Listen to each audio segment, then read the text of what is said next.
so those of you right back to Charleston, that there was an accident on the highway, so you get home a little bit longer. We've kind of looked at the schedule today. We're trying to shorten it just a bit, so those of you folks that are traveling in classes, try to get done a little bit earlier, so we're going to kind of do a more, the liaison part in the afternoon probably won't take as long because we covered a lot of that yesterday, so we kind of looked at where we can slice and dice things a bit. But one of the things that I wanted to do is to just say welcome. I'm glad that you're here bright and early. It's good to see your faces. I thought I'd get to know each of you a little bit. I will say that I wish you had on name tags. I think we're going to have to do that next year so that when I looked out at you, I can start putting a face with a name. So that probably might be an improvement we do for next year. Let me point out the agenda and let you tell you what our roadmap for today is, because I didn't do that yesterday, and I think that might have been helpful. If you turn to, I guess it's C, this is what we're going to go over today. Today we're going to kind of go over, I'm going to start out by talking a little bit about the classes and the assignments you're going to have, which really aren't field related. It's important for us to kind of talk about as we move into learning contract later this morning, to tie it all in. Then I'm going to go over the different competencies that you're evaluated on in the field. We actually have more areas of knowledge and learning for the overall program, but in terms of field education, there are 5 competencies that you're going to be evaluated on for the whole year. So we're actually going to go over that. That may feel a little dry and boring. So I'm telling you that now so you can mentally prepare for it. Okay, we do that first thing. And then Mike is going to wake you up a bit and do some rapport building exercises with y'all. Like I said, today's going to be try to mix it up with knowledge, but then some interactive exercises. Then we'll take a break, and then we're going to get into the learning contract. Jennifer will walk y'all through some learning contract basics, and then we're going to divide you into groups, and we're going to have you work on competency 2. Which is around professional behaviors, because that's where you'll really get an opportunity to think of some things that you need to work on personally in order to better develop as a professional social worker. So it relates to placement, but it's also very personal. You need to do some self-reflection. You know, we've talked about that. We're going to continue to talk about it, as Jessica pointed out yesterday afternoon, through the entire program. Then we'll break for lunch. We'll probably just briefly review the field liaison stuff again. It won't take 30 minutes. And then we'll jump into some more supervision activities. I'm going to give you some DBT skills. I'm going to teach you how to ask for what you want, how to describe what you want, how to express what you want, how to assert and ask for it, or tell somebody, no, that's not in my learning contract, or that's, I need to check on this, and how to reinforce it. So we're going to go through some basics of that and do some role plays, break you up into some groups and practice with one another. And then we're going to talk about process reporting and have an exercise around that. Because I'm wrapping evaluation in throughout the entire day, there won't be much to say about that, because the learning contract and the evaluation go hand in hand. And you might not understand what I'm talking about right now, but you'll see that as we go through the day and I pull up some of the handouts that you have in your packet. And then what we're going to do is we're going to end, a lot of you have questions. We usually like to end with answering questions you have about the what ifs. You know what I'm talking about? What if this happens? What if that happens? What if I have this circumstance? Or this might be happening down the road, what would I do and where would I go? So this is the time where we turn over the floor to you to problem solve any questions, any fear and anxieties, kind of what is the worst thing that might happen in the field that you want to problem solve ahead of time. That's actually a skill. If you're worried about something, if you problem solve how you might handle it ahead of time, it can help you feel more in control if it does happen. So we open the floor and have time for that. We kind of review our policy around problem resolution and who you go to for what, which I think y'all probably already know that because I think we said it a lot yesterday. If you have a problem in field placement, who would you talk to first? Anybody? See? If it doesn't work with your field instructor, who would you talk to next? Oh my God, see how bright y'all are. That's fantastic. All right, if you talk with your field instructor and then your liaison and that isn't working, then who do you talk to? You. Yes. See, you have it down.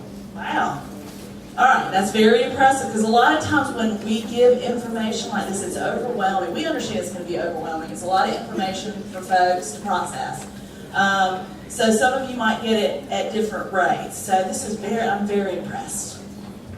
All right, let's just roll into it and just kind of look at these assignments. Let me ask y'all this. Yesterday, did y'all at all talk about any of the assignments you're going to have your foundation year? No. That's all you got, 30-page community paper. All right, well, let me just start off with my overview, which is, has anybody, this is just so awkward for me to sit still. Has anybody talked to you about a master's education in social work in general? Kind of what we're under, just so you know, we have a council on social work education. And they're the person who, you know how every entity you work for has an accrediting body? That's our accrediting body. We have several as an educational institution. But in terms of professional master social work education, we fall under the 2001 Council on Social Work Education. It's called EPOS, Educational Policy Accreditation Standards. You have to close my eyes to remember that. But that's what we fall under. We're actually going to be transitioning next year under 2008, so you just missed the curriculum overhaul. Aren't you excited? Maybe, maybe not. Anyway, so you're under those competencies, and so kind of it's still the same concept. They just package it differently. For 2001, it's still seen the same way. You know, it's a 2-year program. You've heard a lot of stuff Monday, Tuesday, and yesterday. Your first year's foundation general is social work. In other words, you don't come in your foundation year and you're being trained to specialize in therapy, or you're specialized to do research, or grant proposals. Your foundation year, your first year, which could be 1 year full-time or 2 years part-time, and then there's some other various plans to say where it might be 11 months. You're supposed to get an opportunity to get the appetizer sampler plate. Does that make sense? You're supposed to be able to have an opportunity to sample everything that a general social worker might do. Everything from working with individual clients to having an opinion and an insight and an opportunity to understand policy development. Okay, so you're supposed to have a range of opportunities. The reason we come up with assignments and competencies, and the reason you have the classes you do, is to try to ensure that you get an opportunity to sample everything. Because what does that do? That sets you up for what? Your advanced year. It sets you up to have a better idea of what you might want to specialize. Just like when you go to a restaurant and it's maybe new, you get the sampler plate, right? Till you figure out what you might want to get. So it's kind of the same concept. The other concept with the 2-year program, or kind of these 2-tier levels of professionalization, is that you're increasing the depth and understanding of your knowledge over time. I kind of started out yesterday talking about the stages of student development. It's the same concept with professionalizing your education. The thing is, it doesn't stop with your master's degree. It continues for a lifetime, right? You always increase, and you know, I've learned new things every day and continue to learn throughout my career. And it's the same concept within that. They want to make sure that there's this evolution over the time that you're in the master's program, that you're strengthening and deepening your values, skills, and knowledge. And it's really about those 3 things. All right, so let's talk about the assignments. This is probably what you're excited about. I'm surprised that they didn't talk to you a little bit about this in the general 2-day description. Some of you that are second year part-times, you've had probably some of these classes.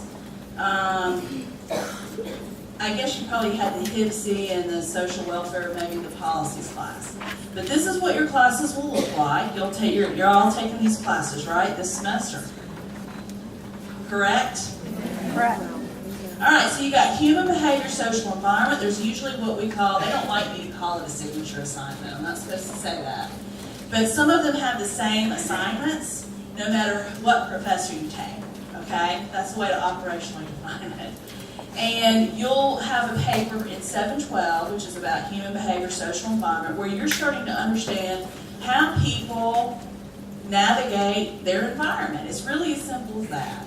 And you'll look at different types of social institutions, everything from correctional to social and media technology, and kind of understand how it impacts human beings. All right? Try to give you a contextual understanding of what your clients might experience, what people experience, and you'll have a writing assignment around that.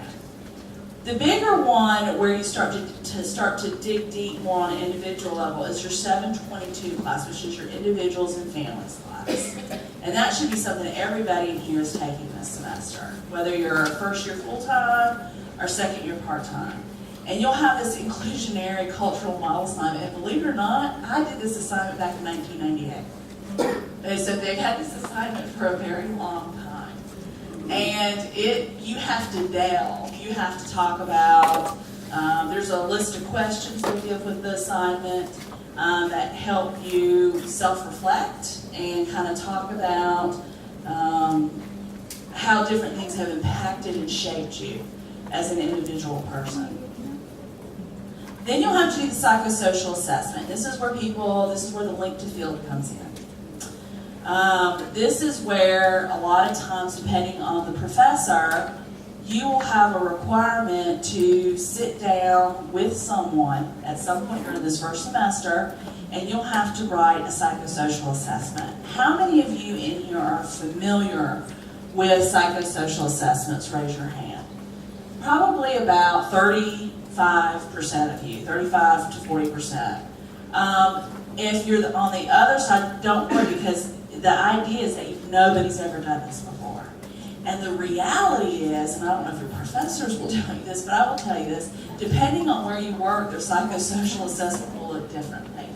So the whole point of this assignment is to just get you exercise in learning how to sit down and meet with someone and collect the information you need in order to determine what types of services or treatment that they may need, correct? And there's some typical things that you usually have to collect. Background information, what is the presenting problem, why are they coming to treatment, what is it that they want, what are their goals. There'll probably be a format or a template that's provided. They may let you use what you have in your field organization. The concern that usually comes up with this assignment is, what if my field placement isn't a traditional therapy? This is where students start to get worried that they're not in the right placement for foundation year, okay? Because they think, oh my gosh, my organization doesn't do therapy, what am I going to do? Well, you don't need to just do psychosocial assessments in a therapy setting. You do them as a case manager. You can do them working at DSS, Department of Mental Health, even at P&A. And I'm pointing this out, it's a public interest law firm, but there's an advocate there that goes out and works in the correctional facilities. They have a team advocacy project that actually goes out and interviews residents and administrators. So there are always opportunities to do an assessment. You just may have to work with your field instructor to find that opportunity. Does that make sense? And so the reality is all of you are going to be in different types of placements. You know, and I don't want you to think therapy is general social work practice, because it's not. It's a range. So this assignment is a reflection of you being able to have that opportunity to try to develop that skill of eliciting information, getting what you need so you can put together a report of understanding a client and what they may need and what services might need to be provided. Does that make sense?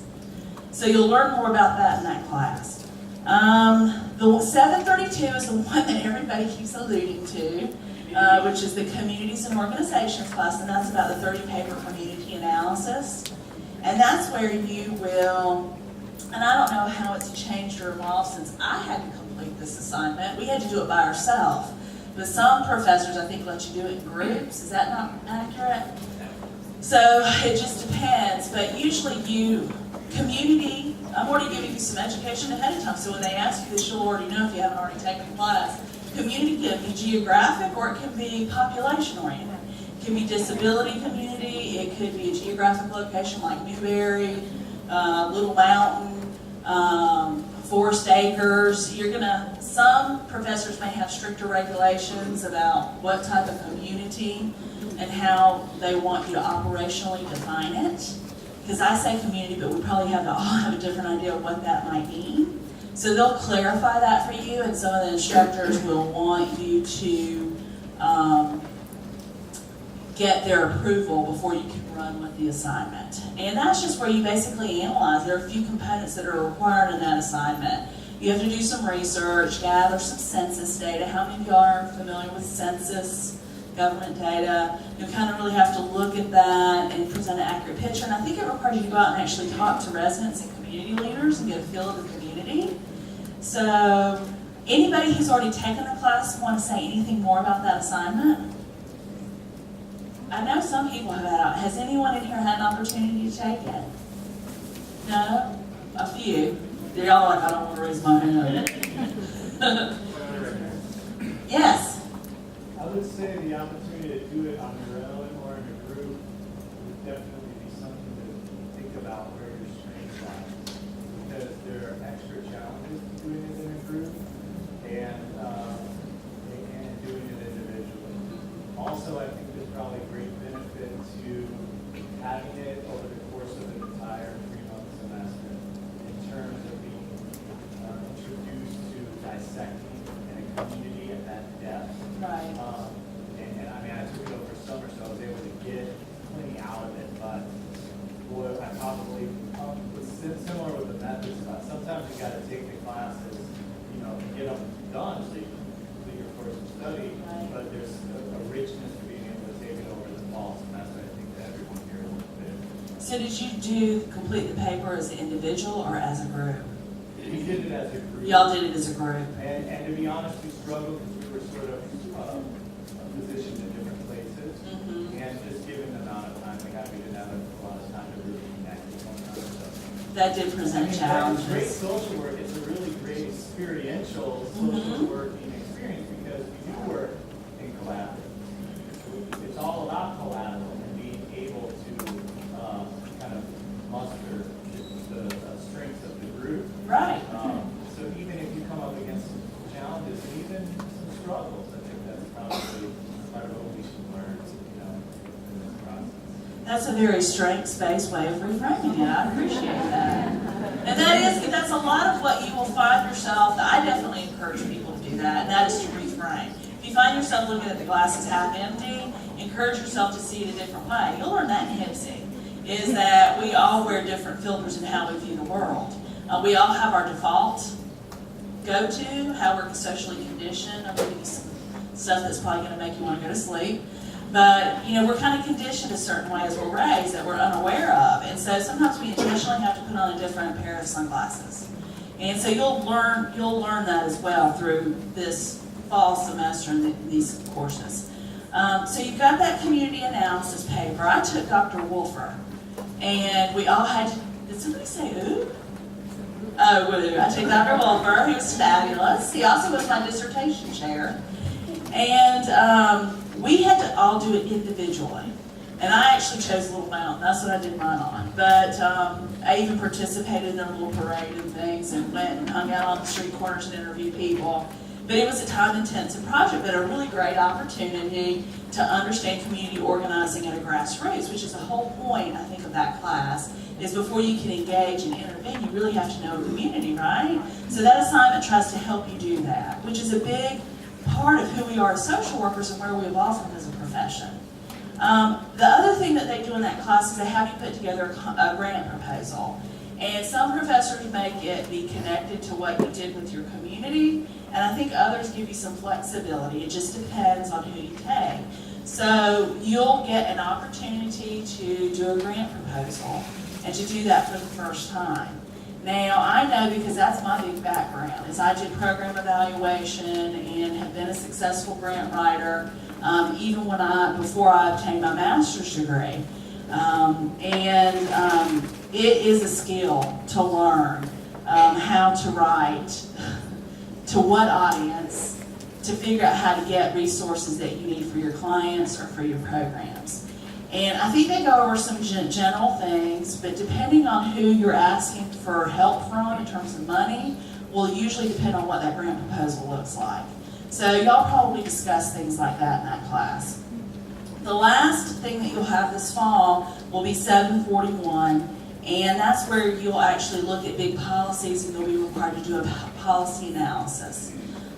Which there are frameworks. It's not like you have to do it alone. There are different frameworks that exist for helping you analyze a policy, reading through it and kind of tearing it apart. You'll look at, what were the intended benefits of this policy, but what are the unintended consequences? So you'll kind of look at that kind of stuff. And I know that they've played with this before in the past where they provide sections to study specific issues. And even within the class, and just depending on who your professor is, would probably be dependent on what choice you have and what you analyze. All right, then in the spring, I have to say that a lot of people describe the first semester maybe as the most challenging, and then maybe spring and fall of your second year, maybe just a little bit lighter because you've gotten the work of it, and then that last semester seems to be a bit challenging for folks. Just maybe because you're getting ready to graduate, the stress of licensure, and you have the capstone course, which can be challenging for some folks. All right, so we're just focusing on foundation, and we're moving into spring. You have your groups class. Has anybody in here already taken groups? Okay, we have one person who's taken that groups class. And this is where somebody was telling me about this yesterday because they were talking about, I took Dalton, and he isn't here anymore.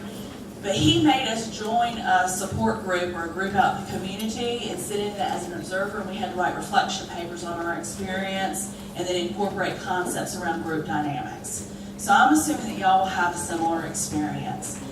Yes? That actually is not a signature. Okay, it's not a signature, but it is something that all the classes do. Operationally defining it. So you'll be expected to do that. Where the difference comes in is, I want to make sure that y'all hear this clearly. Because it is a foundation year class, you should have the option to do it as part of a task group or a treatment group. A treatment group can be psychoeducational, it can be Alcohol Anonymous, it can be psychoeducational. Task group could be participating in an advisory committee, a board group. You're supposed to get a range of understanding all groups your foundation year. You see how this generalist concept is woven through this foundation curriculum? All right? And then you'll also do a proposal. You'll propose, say you're working somewhere and you identify a need with a population, or you're working in an organization and you want to develop a coalition. You're going to put together a proposal for why you think a group needs to be, what's the word I'm looking for? Established. Fantastic. Why you need to establish a group, and you'll need to explain that. You'll need to do a proposal that provides cost and all that kind of good stuff. So these are kind of, we're training you to be a leader, if you notice. This isn't the subtle undertone. You're learning how to do something, but then you're also learning how to advocate for something to exist, because as social workers, we're always looking out for what gap that there is, what needs need to be addressed, and what populations need to be served that are underserved.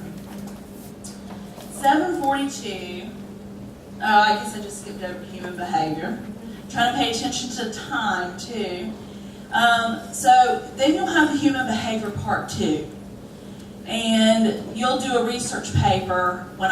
This has changed a little bit, so I can't speak to this one as well. But you'll do a research paper, or you'll do a review of professional literature. I had Dr. Rita Rose, she retired. But she used to let us read a book or watch a film, and then we would do an analysis as we applied human behavior concepts, and that was a fun assignment. I remember I did mine on gas, food, lodging. Is it anybody into indie films? But I did mine on that, in that family environment, and how the context of their living situation impacted their ability and their mobility and employment and all those kind of factors. So you'll have a real integrative opportunity with that class in the spring. In 742, it continues with whole policy analysis. Again, in order to engage in practice, you really have to understand policy. How many of you came into social work and you just want to do therapy, but you don't care about policy? I bet you're shocked to see the curriculum. I think more people would raise their hands. It's okay, because that's what a lot of people think. But there is a direct relationship between policy and practice influencing policy.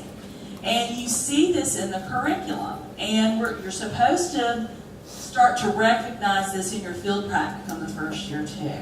So you'll have another advocacy assignment, and you'll actually have Advocacy Day is in the spring, where you'll all get together and you'll actually have to prepare something maybe for a committee hearing. So that sounds probably really frightening. But it actually is a real exciting day. It makes you realize that it's not as overwhelming and as intimidating as you might think it be. You might think it might be. So you'll have that assignment. And it's in the spring. So, and they usually have that day marked on the master calendar. I don't know if it's already on the master calendar, if they've already decided, but it is on there.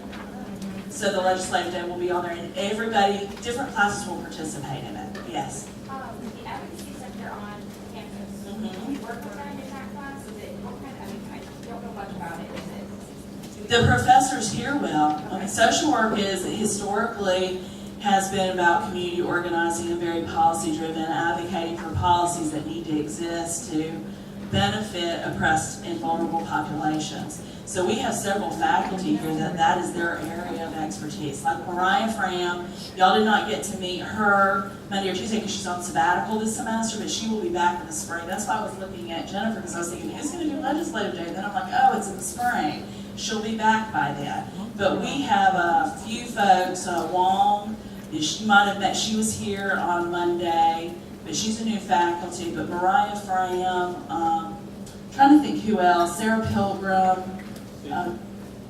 Susan Parlier. Susan Parlier, who else is involved in that, Mike? Ron Pittner.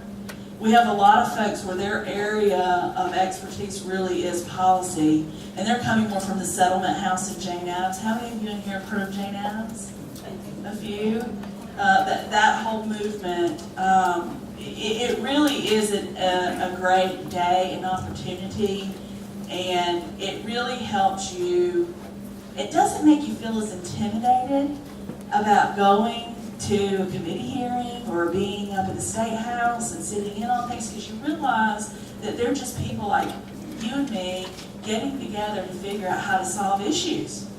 And so I think it's a great introductory first year experience for y'all to have. So try not to feel intimidated about that experience. I think that'll be a great and fun opportunity if y'all want to make it one. The last one is 791, and people love research.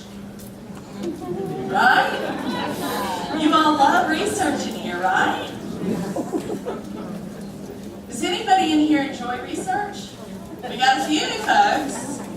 Now, I'm the nerd up here, because that is kind of my thing and what I love to do. I actually taught 791 over the summer to our bridge folks. And I've taught 792 for many years, which is if you decide to go to individuals, families, and groups or mind grow, I taught the advanced level of that course. But social work research methodologies are just the basics of what we call the evidence-based process. Have any of you heard of evidence-based? Okay, so yes, you understand that process. You understand that it's just about identifying an issue that you want to help find solutions to, and so then you look to the literature to see what's been done, has anything out there that is helping you understand how to better help your clients. And if there's a gap, then maybe you ask some questions, which they call research questions. And then your answer to those questions are called hypotheses. And then when you write out your hypotheses, you get into, well, one part of that sentence is about a dependent variable, and another part of that sentence is about a dependent. Yes! So you're kind of going to learn the nuts and bolts of how you go about solving the world's problems in a methodical way. Yes, it sounds very exciting. And different professors approach it differently. You usually have to do a couple of article critiques in that class. Some people make you do one related to qualitative research, and some make you do one related to quantitative research. And quantitative research is numbers. Qualitative is more, you did some interviews with some folks, and here's what you gather from what everybody said. So you'll get just a wide view of that. They cover survey development. They also cover program evaluation. Some professors cover those two areas and some do not. My class, we covered it all. So for the first year. And you can test out of that one. You have to take a waiver exam for it. But I will be, and I don't say this to scare you, but not a lot of people pass the waivers. This is a very small percentage, and I don't say that to discourage you so much as to give you realistic expectations. Yes? Can you take the waiver exam even if you're not a PSW student? Yeah, I think anybody can take it. Yeah, you definitely can. They'll offer it in December. Usually the waiver exams for the spring, you can take in December. I'm not sure if they already have those dates set of when they'll be in December. But the person to ask about that would be Francis Spann. Is that not correct? I want to make sure I give you correct information. I just got an email a couple of days ago that there, I don't know which numbers, I'll have to find the email, but if you don't have a BSW, you cannot take the waivers because I can't take them. You can't take it might be for this semester. That's for HIPC and other classes? Yeah, but not research. Yeah. One thing about the waiver exams, guys, is it's free to take it, and no one will ever know your score. So if you fail, you're the only one that knows Miss Spann. So if anybody, well, I think the rest are great. But if anybody has taken stats or research in their undergrad and you guys want to take a try at it, they'll let you know what book you can go buy at the bookstore. You can read it, get familiar with it, and try and take the test. Yeah, I've got to say it's Ruben and Babby, and if you had psychology as an undergraduate, you could probably pass it. That's not a guarantee, but I had an undergraduate in psychology, and it was very rigorous in research and statistics. We had to actually do handwritten formulas. I think maybe that might be why I'm not so intimidated. But you might just want to get the Ruben and Babby. A lot of that stuff's available actually online, because Ruben and Babby have been around for forever, but they're like the social work researchers, and we use a lot of their textbooks. Yeah, it's listed as TBA on my calendar. Okay, it's listed as TBA. And like I said, the person to verify information with about the waiver exams is who? Yes. Fantastic. Okay, now we're going to move into, I always take more time than I think I'm going to, but I still got, what, a half an hour? Which is good, but I don't know how thorough we're going to be able to be. These are the 5 competencies up here of what everything will be focused around on your learning contract and your evaluation. These are the 5 broad areas, okay? The first one is all about how a student functions as a social worker within the placement setting. I'm going to go over details. I'm going to pull up a handout for it. Yes? 28. Okay, you can turn to page 28. And there are different ways. You've heard me say operationally defined probably a number of times this morning. What I mean is we recognize that most of you probably do not know what we mean when we say a student functions as a social worker within the placement setting.